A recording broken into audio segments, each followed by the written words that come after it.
comienza a preocuparse por cuestiones propias de la madurez, como la muerte, el paso del tiempo, cómo podría trascender o franquear la muerte, y efectivamente Luis Cernuda acaba consiguiéndolo, porque quizás sea uno de los poetas más universales con lo que cuenta la tradición hispánica. Y es una poesía que poco a poco abandona toda gala, todo adorno formal y adopta un tono coloquial, reflexivo, meditabundo.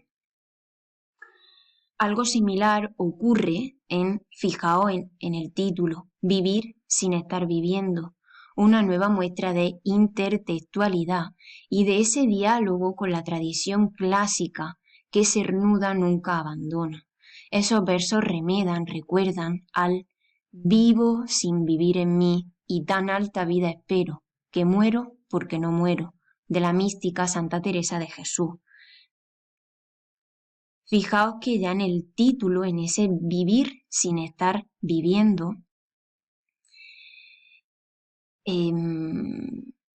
se respira, trasciende desengaño, frustración, otra vez el nihilismo, ¿no?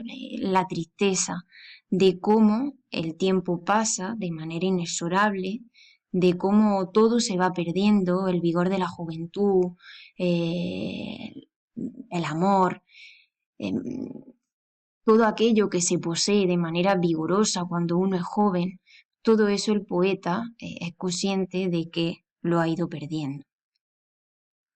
Título muy significativo y muy relevante también con la hora contada. Fijaos que el poeta ve ya próxima la hora de la muerte, ¿no? Y así lo refleja en ese título. Y otra vez, nuevamente, vuelve a hablar del exilio, ¿no? De esa patria perdida, pero esa patria que ya no echa de menos, que ya no añora, a la que ya no quiere volver, porque se ha dado cuenta de que no tiene nada ni a nadie que lo espere o con lo que identificarse en esa patria que lo ve nacer.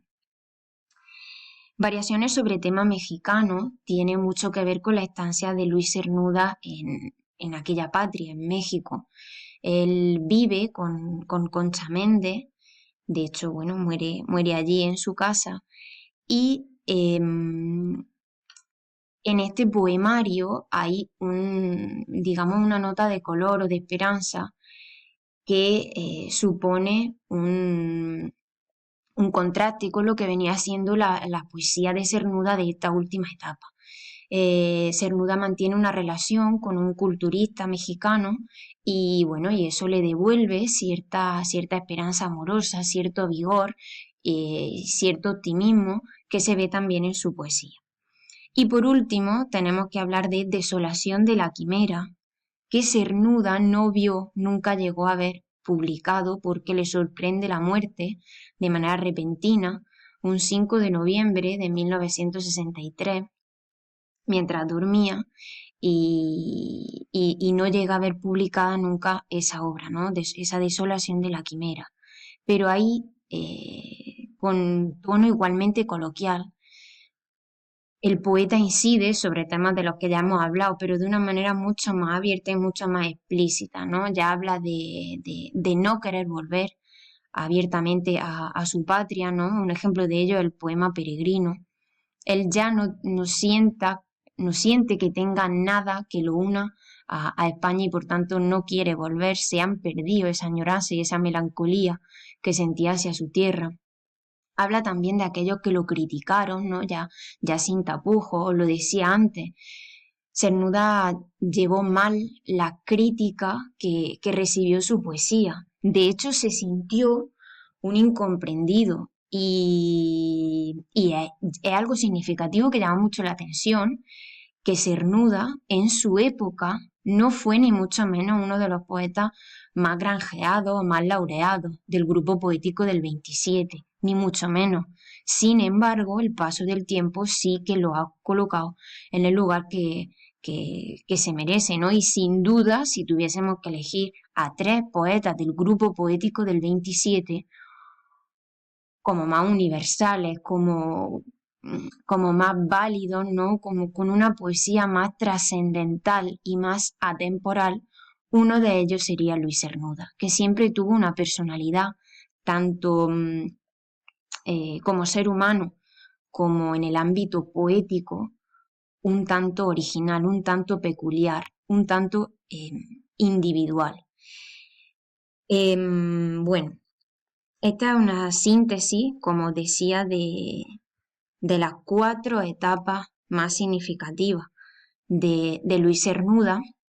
Y si os dais cuenta, ahora lo hablaremos,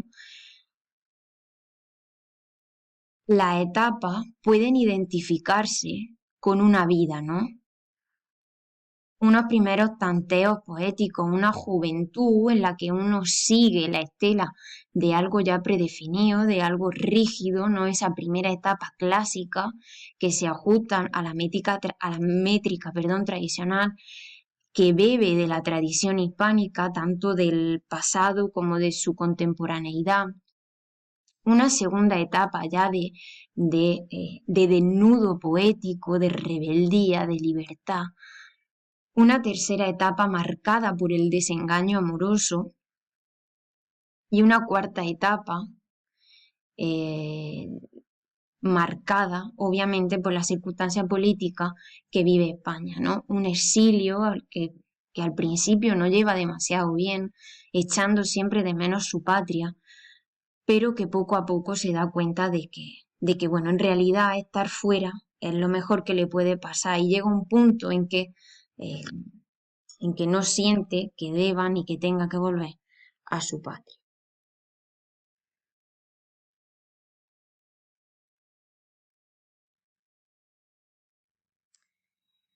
Sabéis que esa selección de 39 poemas que tenemos que leer se ubican en una antología. Una antología significa un conjunto generalmente, de poemas, de relatos.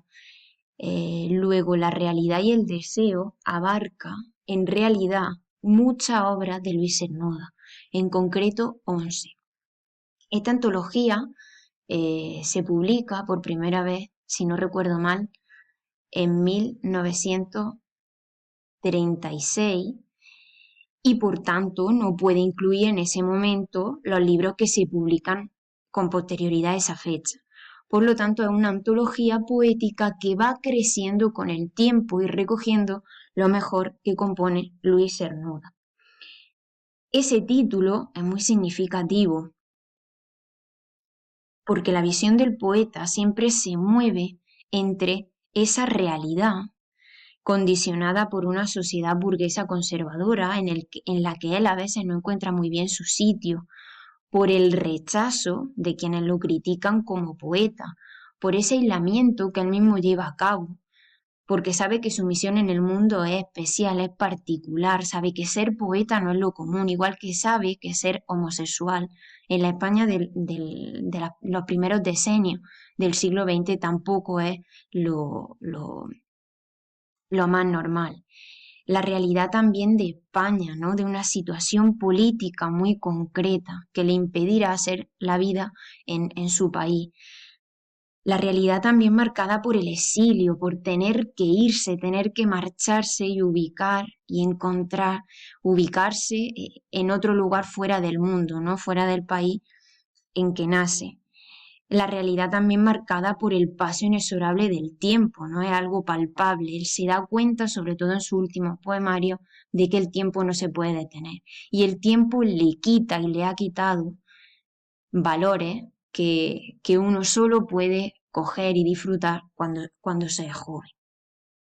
Frente a esa realidad, Cernuda se vale del deseo. Ese deseo que encuentra en la libertad, en el desnudo, en el amor, en el deseo sexual, en la añoranza, de la patria, en el anhelo de juventud. Por tanto, esta polarización la vamos a encontrar de manera muy recurrente en su poesía. En cuanto a los rasgos formales, bueno, ya hemos hablado algo, hemos dado una pinceladas de los mismos, pero bueno, recordamos que en su primera etapa es sobre todo cuando cultiva la métrica tradicional hispánica y después poco a poco a partir de la segunda etapa se libera usando sobre todo el versículo y el verso libre. ¿Cómo crea entonces Cernuda ese carácter poético en su poesía? Pues lo usa a partir de paralelismo. Recordad que el paralelismo consiste en repetir la misma estructura sintáctica en varios versos seguidos. Lo consigue también a partir de los símbolos. Recordad lo que era el símbolo en Machado, ¿no? La identificación entre dos realidades que se convierte en algo habitual en el poeta. Lo consigue también ese carácter poético mediante la musicalidad y entre otras figuras retóricas hace uso de la metáfora, de esa identificación entre dos elementos y de la alegoría, que no es más que una metáfora continuada y reiterada, ¿no? Que abarca a varios elementos. Bueno, y por último, solo quiero recordaros lo que decía con anterioridad. Si bien el yo poético a priori no tiene nada que ver con una persona que se dedica a crear poesía, en la vida de Luis Cernuda y en su poesía, ambas tienen un carácter indisoluble. No puedo entender la vida de alguien que sabe que viene al mundo para ser poeta sin su poesía, de la misma manera que no puedo entender la obra de Luis Cernuda sin haber comprendido su vida.